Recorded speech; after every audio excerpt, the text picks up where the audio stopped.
Hello students, इस lecture में हम डिस्कस करेंगे residue eight A pole.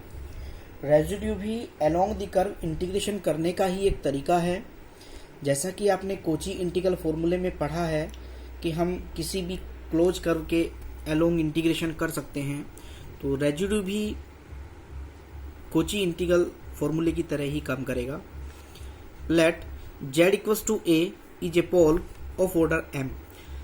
z equals to a एक पोल है ऑर्डर m का of one value function fz and c is any circle of radius r radius का कोई circle है with center at z equals to a। z equals to a center लेकर के हमने एक सर्किल ड्रॉ कर लिया है जिसकी रेडियस r है, which does not contain any other singularity excepted at z equals to a। लेकिन हमने मान लिया है कि z इक्वल्स टू a ही केवल उसका सिंगुलर पॉइंट है, उसके अदर देन उसका कोई भी इस रीजन में सिंगुलर पॉइंट नहीं है। Then fz is analytic within, तब फंक्शन fz एनालिटिक होगा z minus a small r से greater than and capital R से लेस देन। यानी कि जो मैंने बड़ा सर्किल लिया है उसकी रेडियस को कैपिटल R कहा है, जिसको C1 कहा। एक छोटा सर्किल मैंने बनाया है जो मैंने z equals to a singular point के ऊपर बनाया, जिसको मैंने बाहर निकाला क्योंकि उस पॉइंट पर फंक्शन एनालिटिक नहीं है, उस पर फंक्शन का डिफरेंशियल एग्जिस्ट नहीं करता, वो एक सिंगुलर पॉइंट है। तो उसके बीच में जो रीजन ये आ रहा है उस रीजन में fz फंक्शन एनालिटिक है। देन और ऐसे कर्व के लिए हमने पढ़ा एक लॉरेंट सीरीज को fz equals to summation n very equals to 0 to infinity a n z minus a to the power n plus up to and so on. हमने एक सीरीज पढ़ी थी लॉरेंट की सीरीज, जिसमें से ये पार्ट टेलर का पार्ट होता है और जैसे ही ये पार्ट इसके अंदर आ जाता है जो प्रिंसिपल पार्ट कहलाता है लॉरेंट का, तो उससे ये सीरीज लॉरेंट सीरीज हो जाती है। यहाँ पे हमने ये पहले पढ़ लिया है a n क्या होता है, b n क्या होता है, उसी के बेस पे हमने सर्किल बना करके ये एक थ्योरम लॉरेंट की पढ़ी है। अगर हम इक्वेशन नंबर 1 में देखें fz इक्वल्स टू n की वैल्यू 0 रखे तो ये नोट आएगा, अगर n की वैल्यू को 1 रखा तो ये आएगा, n की वैल्यू 2 रखने से ये आ जाएगा, अप टू एंड सोन रखते जाएंगे। सिमिलरली n इक्वल्स टू 1 रखा तो ये आएगा, n इक्वल्स टू 2 रखेंगे तो ये आएगा, n इक्वल्स टू 3 रखेंगे तो ये आएगा। ऐसे ही सीरीज को हमने ओपन कर दिया है। If fz have a simple pole, हमने इससे पहले में लॉरेंट सीरीज में पढ़ा कि सिंपल पोल क्या होता है। fz have a simple pole, then the Lorentz series have only first term of the principal part। केवल प्रिंसिपल पार्ट की ये फर्स्ट टर्म रखेगी, यही सिंपल ऑर्डर का पोल कहलाता है, क्योंकि ये पोल 2 ऑर्डर का पोल देता है। इससे आगे 3 ऑर्डर का पोल आएगा, उससे आगे 4th ऑर्डर का पोल आएगा, ये केवल 1 ऑर्डर का पोल देता है। क्योंकि हम ये कह रहे हैं कि fz सिंपल पोल रखता है, इसका मतलब ये है कि इससे आगे सीरीज नहीं जाती। b2, b3, b4, b5, bn तक सभी 0 हो जाते हैं, केवल b1 he not equals to 0 है। a naught not equals to 0 हो सकता है, a2 हो सकता है, a3 हो सकता है, but b1 is not equals to 0। इसका मतलब जो हमारी सीरीज है वो कुछ ऐसे लिखी जा सकती है कि fz equals to a naught plus a1 z minus a plus a2 z minus a का square plus up to and so on plus b1 z minus a। इससे आगे सीरीज नहीं जाएगी क्योंकि ये सिंपल ऑर्डर का पोल लेता है। Multiplying both side z minus a, हमने इस पूरी इक्वेशन में z माइनस a का मल्टीप्लाई किया, इसके साथ z माइनस a हो जाएगा, इसके साथ भी z माइनस a मल्टीपल में आ जाएगा। इसकी power already z minus a है तो 2 हो जाएगी, 2 पावर है तो 3 हो जाएगी। अप टू यहाँ जब z माइनस a का मल्टीप्लाई होगा तो केवल bn रह जाएगा। हमने इस पूरी इक्वेशन में z की जगह पे a को टेंस करा दिया है, z की जगह a रख दिया है। तो इधर हमने लिखा limit z tends to a z minus a fz equals to b1 चूंकि रख रहे हैं b1 यहाँ से मिल जाएगा। लेकिन अगर ऐसे ही b1 में bn में n की जगह पे 1 रख दूं तो 1/2 पाई आई इस c2 के along integration fz z minus a, चूंकि 1 रखा जा रहा है यहाँ पे तो 1 माइनस 1 0 हो जाएगा, तो ये पार्ट 1 हो जाएगा, fz dz बचा रह जाएगा। वही हमने यहाँ पे लिखा है कि ये फंक्शन बचा रह गया है।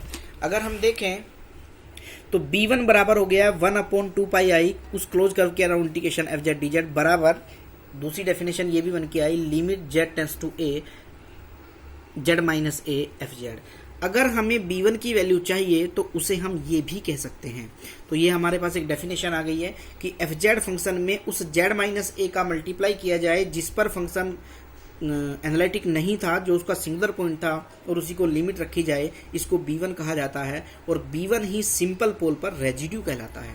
तो अब हमें क्या करना है, B1 की वैल्यू को कैलकुलेट करना है जो सिंपल पोल Z=A पर रेजिड्यू कहलाता है। दूसरे शब्दों में स्टूडेंट समझ लें, क्योंकि आगे हमें यही पढ़ना है, रेजिड्यू जो हम यहाँ निकाल रहे हैं वो तो केवल एक रेजिड्यू निकालने का एक तरीका है लिमिट के माध्यम से, लेकिन हमें करना है किसी कर्व के अलोंग इंटीग्रेशन। तो वो एक डेफिनेशन मैंने यहीं पे लिखी है, यानी कि B1 को हम ऐसे भी कह सकते हैं, किसी भी क्लोज कर्व के इंटीग्रेशन FZ dz बराबर हो जाएगा B1 × 2πi, और B1 निकालने का तरीका ये है। इसका मतलब हमने उस डेफिनेशन को ऐसे कहा कि अगर किसी भी क्लोज कर्व के अराउंड इंटीग्रेशन FZ dz निकालना है तो बराबर हो जाता है 2πi × limit Z→A Z - A FZ। लेकिन ये डेफिनेशन एज ए सिंपल पोल की है। अगर आपका जो पोल है, जो सिंगुलर पॉइंट है, वो केवल 1 ऑर्डर का है तो हम इस डेफिनेशन को यूज कर सकते हैं। Methods of finding the residue, residue निकालने के डिफरेंट कुछ तरीके हैं। जैसे हमने 1 ऑर्डर का पढ़ा तो 2 ऑर्डर, 3 ऑर्डर, 4th ऑर्डर या इन्फिनिटी पर निकालना है तो उसके अलग अलग मेथड्स हैं। तो सबसे पहले मेथड नंबर 1 पढ़ते हैं। If FZ has a simple pole, अगर वो एक सिंपल पोल रखता है, मतलब पोल ऑफ ऑर्डर 1, आपके पोल का जो ऑर्डर है वो 1 है, एट Z=A पर हमें रेजिड्यू निकालना है, यही उसका सिंगुलर पॉइंट है, देन रेजिड्यू ऑफ FZ का जो रेजिड्यू होगा limit Z→A Z - A FZ हो जाएगा। अगर मान लीजिए FZ has a pole of order M, अगर M ऑर्डर का पोल रखता है, M मतलब 2 ऑर्डर हो सकता है, 3 ऑर्डर हो सकता है, 4th ऑर्डर हो सकता है, तो हमने कॉची का इंटीग्रेशन फॉर्मूला पढ़ा था जो डेरिवेटिव के लिए यूज करते हैं, वही डेरिवेटिव की डेफिनेशन है, उसी को यहाँ पे लाया गया है। Z=A then residue of FZ। अगर मान लीजिए M ऑर्डर का पोल रखता है, मतलब 2 ऑर्डर, 3 ऑर्डर, 4th ऑर्डर, तो हम इस डेफिनेशन को यूज करते हैं। वहाँ भी हमने किया था मल्टीप्लाई करके, इतनी ही बार डिफरेंशिएशन किया जाएगा और Z→A हो जाएगा। अगर हमें रेजिड्यू पता करना है एट Z→∞ पर, तो अगर इन्फिनिटी पर हमें रेजिड्यू चाहिए तो उसकी डेफिनेशन है residue FZ limit Z→∞ - Z FZ। इसका मतलब ये है कि जो हमें Z→∞ पर निकालना है, मतलब ये हमारा सर्किल इतना बड़ा हो गया है कि ये इसके लगभग सिमिलर हो जाएगा और इन्फिनिटी की तरफ चला जाएगा, तो तब जो क्लॉकवाइज डायरेक्शन होनी थी वो अपने आप में एंटी क्लॉकवाइज हो जाएगी। उसी की वजह से ये -Z FZ आ गया है। तो लिमिट अगर इन्फिनिटी पर हमें -Z FZ निकालें तो इसे रेजिड्यू एट इन्फिनिटी कहा जाता है। स्टूडेंट, ये जो हमने पूरा डिस्कस किया है इसको एग्जाम्पल की थ्रू समझ लेते हैं। Find the residue of FZ, हमें इस फंक्शन का रेजिड्यू चाहिए। FZ है Z² + 1 / Z - 1 Z - 2 एट, उसने कहा मुझे 1 पर भी रेजिड्यू चाहिए, मुझे 2 पर भी रेजिड्यू चाहिए। क्योंकि उसने केवल अभी रेजिड्यू मांगा है तो हमें 1 और 2 दोनों पर रेजिड्यू देना है। यहाँ पर अगर देखें हम, जब इसको मैं 0 के बराबर रखूंगा तो यहाँ से पोल भी उसके 2 आ रहे हैं, Z=1 Z=2, वो दोनों पर ही रेजिड्यू चाहता है। लेकिन आप देख पा रहे हैं दोनों ही पोल सिंपल पोल हैं, क्योंकि 1 ऑर्डर के पोल हैं दोनों ही। तो FZ हमारे पास Z² + 1 Z - 1 Z - 2 है। The pole Z=1 and Z=2 are 1 order, दोनों ही पोल 1 ऑर्डर के हैं।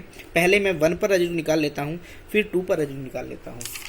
अभी हम स्टूडेंट इंटीग्रेशन की बात नहीं कर रहे हैं, केवल रेजिड्यू निकालने की बात कर रहे हैं। अगर मुझे रेजिड्यू एट Z=1 पर चाहिए तो उसकी डेफिनेशन हो जाएगी Z→1 Z - 1 × FZ, जिससे ये इससे कैंसिल हो जाएगा, बचा हुआ फंक्शन ये रहेगा, उसमें मैंने Z की जगह 1 रख दिया, -2 वैल्यू आ जाएगी।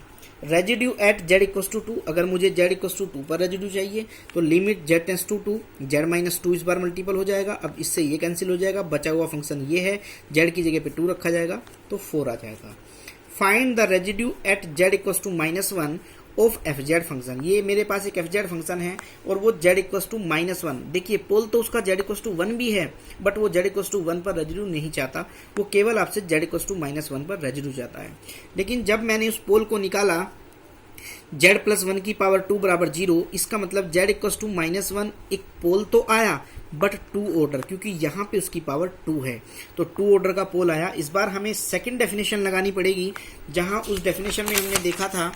अब हमारी डेफिनेशन M ऑर्डर मतलब ये है, तो 2 यहाँ पे 2 के लिए हो गया है, मतलब यहाँ 2 हो जाएगा, यहाँ भी 2 हो जाएगा, यहाँ भी 2 हो जाएगा, यहाँ भी 2 हो जाएगा।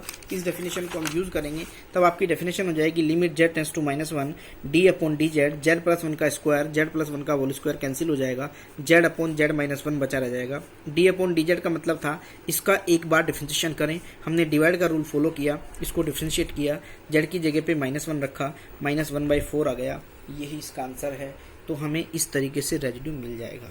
Find the residue at z tends to infinity, अगर हमें इन्फिनिटी पर रेजिड्यू निकालना है ऑफ fz, तो हमें fz इस पे अगर इन्फिनिटी पे निकालना है तो इन्फिनिटी पर रेजिड्यू की डेफिनेशन थी -z fz, तो fz मैंने ये रख दिया। लिमिट चूंकि z टेंड्स टू इन्फिनिटी है, जब भी इन्फिनिटी को टेंस करेगा तो हाईएस्ट पावर को कॉमन निकाल करके हम कर सकते हैं, -2 इसका रेजिड्यू आ जाएगा। स्टूडेंट, इस तरीके से हम सॉल्व कर सकते हैं अपनी प्रॉब्लम को, लेकिन फिर से मैं दोहरा रहा हूँ कि ये केवल रेजिड्यू निकालने की डेफिनेशन है, इंटीग्रेशन करने की डेफिनेशन नहीं है। अगर हमें इंटीग्रेशन करना है किसी भी कर्व के अलोंग तो हमें इस डेफिनेशन का यूज करना पड़ेगा, 2πi से मल्टीप्लाई करना पड़ेगा और रेजिड्यू पहले हमें ये निकालना ही होगा। इसका मतलब हर क्वेश्चन को, हर इंटीग्रेशन को करने से पहले जब तक मुझे रेजिड्यू नहीं आएगा निकालना, तब तक मैं 2πi से मल्टीप्लाई करके इस इंटीग्रेशन को सॉल्व नहीं कर सकता। नेक्स्ट हम लेक्चर में यही पढ़ने वाले हैं कि हम इंटीग्रेशन किसी भी कर्व के अलोंग कैसे करेंगे, लेकिन अभी केवल हमने ये पढ़ा है कि किसी फंक्शन का रेजिड्यू कैसे आएगा। कुछ हमने इंपॉर्टेंट क्वेश्चन रखे हैं। Find the residue of following at each poles, जितने भी पोल आते हैं सभी पे रेजिड्यू निकालना है। जैसे इसका पोल केवल z = 4 है, अगर मैं इसकी बात करूं तो इसके अंदर z² - 1 है, तो z = 1, z = -1, z = -3, 3 पोल आएंगे, तीनों ही 1 ऑर्डर के हैं, हम यूज कर सकते हैं।